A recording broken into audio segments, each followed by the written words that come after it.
السلام علیکم۔ امید ہے کہ سب ٹھیک ہوں گے۔ آج کا ہمارا واقعہ ہے حضرت محمد صلی اللہ علیہ وآلہ وسلم کی عید کا۔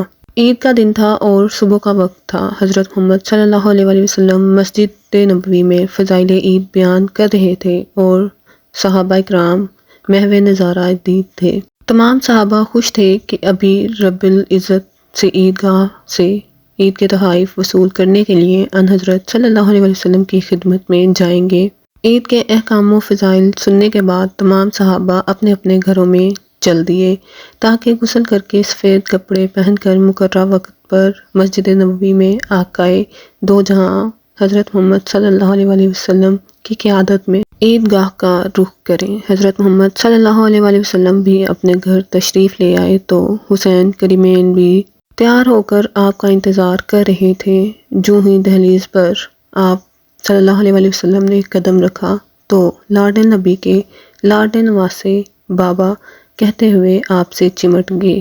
آپ صلی اللہ علیہ وآلہ وسلم نے دونوں کی پیشانیاں چومی اور اندر لے گئے اور حضرت عائشہ رضی اللہ تعالیٰ عنہ کی گود میں بٹھا دیا اور فرمایا کہ عائشہ انہیں کھانے کے لیے کچھ دو۔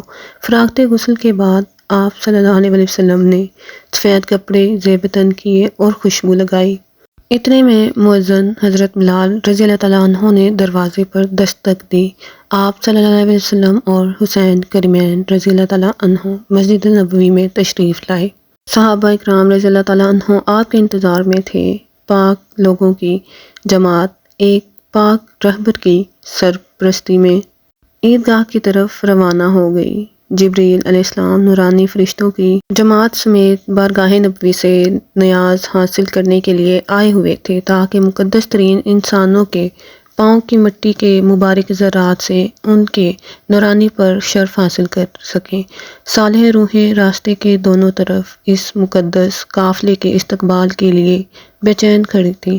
اللہ اکبر لا الہ الا اللہ واللہ اکبر للحمد ورد کرتا ہوا یہ قافلہ آہستہ آہستہ پروقار انداز میں عیدگاہ کی طرف چلتا جا رہا تھا۔ عرض مقدس کی یہ نامور ہستیاں عیدگاہ پہنچنے والی تھیں کہ اچانک رسول اللہ صلی اللہ علیہ وآلہ وسلم کے کانوں میں کسی کے رونے کی آواز آئی۔ کسی بچے کے رونے کی آواز لگ رہی تھی جو اس درد کے ساتھ رو رہا تھا جس کا اندازہ یتیمی میں پلے ہوئے انسان کو ہی ہو سکتا تھا۔ آپ صلی اللہ علیہ وآلہ وسلم نے دیکھا کہ ایک بچہ سادہ کپڑوں میں ملبوس ہے۔ جو ہی بچوں کے قہقہوں کی آواز آتی ہے تو اپنے درد انگیز آواز بلند کرتا ہے۔ عید پر گزرنے والے قہقہوں کو سن کر یہ خیال ہرگز نہ کریں کہ آج چونکہ عید ہے اس لیے ہر چھوٹے بڑے کے چہرے پر نور ہے اور وہ روشن ہے اور وہ ہنس اور مسکرا رہا ہے۔ آپ صلی اللہ علیہ وسلم اس طرف چل دیے۔ جیسے ہی آپ صلی اللہ علیہ وسلم کا رخ اس طرف ہوا کائنات کا رخ تبدیل ہو گیا۔ حسن حسین صحابہ اکرام رضی اللہ تعالیٰ عنہ آپ کے پیچھے اس بچے کی طرف چل دیے۔ بچہ اتنا بڑا قافلہ اپنی طرف آتے دیکھ کر سہم گیا اور سسکیاں بھرنے لگا۔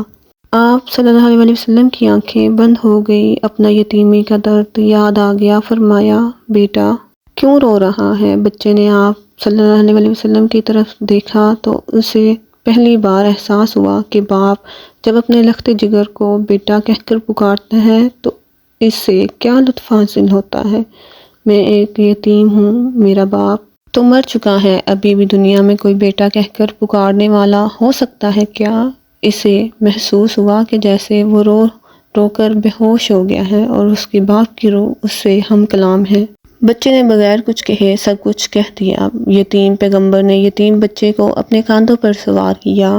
اپنے کندھوں پر جہاں آسمان کے حسن کے حسین ماہ پارے چند منٹ پہلے بیٹھے ہوئے تھے، اب ایک یتیم بے کس لاوارث معصوم اور میلے کپڑوں میں ملبوس بچہ جو کہ 8 سال کا تھا بیٹھا ہوا تھا۔ یتیم آپ کون ہیں؟ پیغمبر صلی اللہ علیہ وآلہ وسلم میں تمہارا ابا ہوں۔ یتیم بولا کیا واقعی ہی آپ میرے ابا ہیں؟ آپ کیوں رو رہے ہیں؟ پیغمبر صلی اللہ علیہ وسلم نے فرمایا کہ اس لیے کہ تم پتہ نہیں کتنی دیر سے رو رہے ہو۔ یتیم بولا کہ مجھے تو احساس ہی نہیں کہ میں رو رہا ہوں۔ اے آسمان تو نے جھک کر دیکھ لیا، زمین تو نے اوپر کا منظر بھی دیکھ لیا، اے ہوا تو نے بھی اپنی خوشبو محسوس کر لی، درختوں تم نے بھی مستی دیکھ لی، مورخو اسے تاریخ کا حصہ بنا لو کہ ہمارے پیغمبر صلی اللہ علیہ وسلم نے یتیم بچے کو اس منصب کا اہل قرار دے دیا ہے جس منصب کے اہل حسن اور حسین تھے۔ ان کے نواسے پیدل چل رہے تھے، یتیم بچہ کندھے پر سوار تھا۔ پھر آپ کو پتہ ہے وہ کہاں گئے؟ عیدگاہ کی طرف۔ نہیں، اسے تو اتنی دیر کندھوں پر سوار رہنا تھا جتنی دیر حسین رضی اللہ تعالیٰ عنہ رہے تھے۔ گھڑیوں تم اپنی رفتار مدھم کر لو، نظام کائنات تم رک جاؤ، سورج تم اپنی رفتار نرم کر لو، جب تک اس یتیم بچے کی عید نہ ہوگی، پیغمبر صلی اللہ علیہ وسلم کی عید نہ ہوگی۔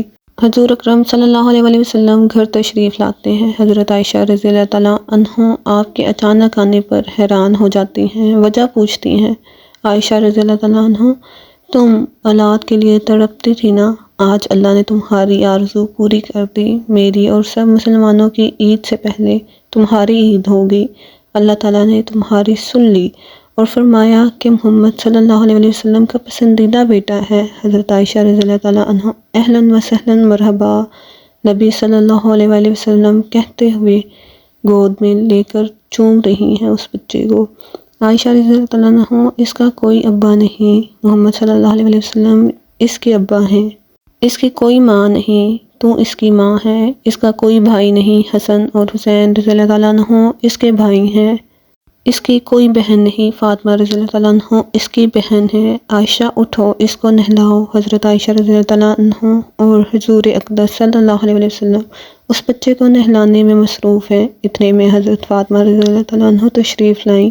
آپ صلی اللہ علیہ وسلم کھڑے ہو جاتے ہیں اور فرماتے ہیں کہ بیٹی، مجھے یاد ہے کہ تم قاسم اور ابراہیم بھائیوں کی موت پر روئی تھی، آج اللہ تعالیٰ نے ان کے بدلے تمہیں بھائی دے دیا ہے، یہ تمہارا چھوٹا بھائی ہے، اسے نہلا رہے ہیں تاکہ نہا دھو کر صاف ستھرے کپڑے پہن کر ہمارے ساتھ عید کی نماز پڑھ سکے۔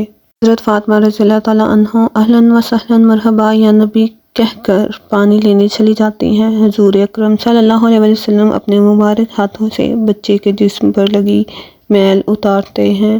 جنت کی عورتوں کی سردار حضرت فاطمہ رضی اللہ تعالیٰ عنہ اپنے مبارک ہاتھوں سے بھائی کے معصوم بدن پر پانی ڈالتی ہیں۔ حسین کریمین رضی اللہ تعالیٰ عنہ اپنے کپڑوں میں سے بھائی کے لیے اچھے جوڑوں کا انتخاب کرتے ہیں، گویا گھر کا ہر فرد حقیقی طور پر عید یتیم سے لطف اندوز ہو رہا ہے۔